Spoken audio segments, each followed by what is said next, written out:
I've added the 3D mapping here because the majority of the route was on road because there's no car parking anywhere near the site. The site, as I'll explain, was quite secluded, it wasn't marked. A great walk. Hope you enjoy this. A big thank you for Jagarscot's advice on hydration nutrition for the walking. It made quite a difference. Hope he's better, and I hope Mr. Boardman's much better as well.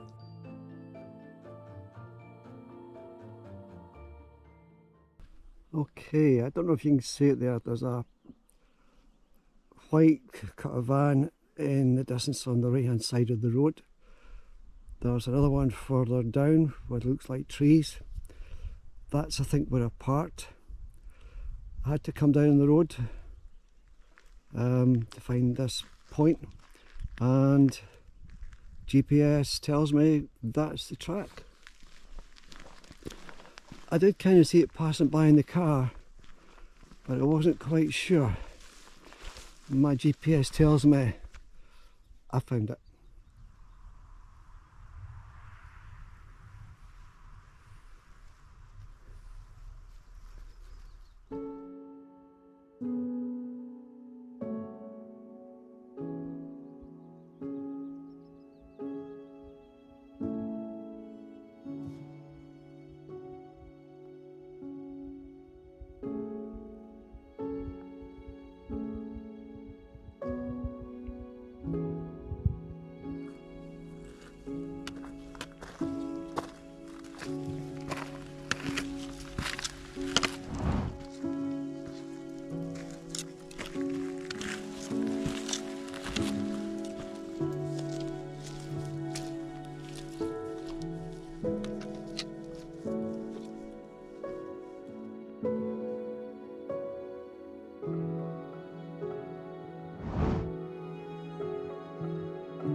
Okay, welcome.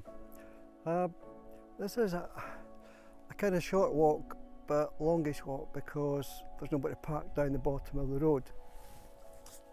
The Achiltibue is way up to the right, which I might go after this. Down the road is there.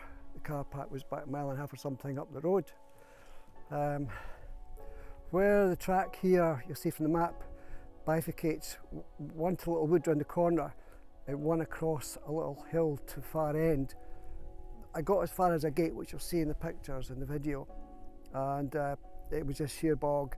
There was quite a bit of rain last night up here, so I didn't bring my flippers, so I'm not prepared to go down there. It's a beautiful terrain, there's nobody else about. Hope you enjoy this. Thank you for watching. Bye bye now.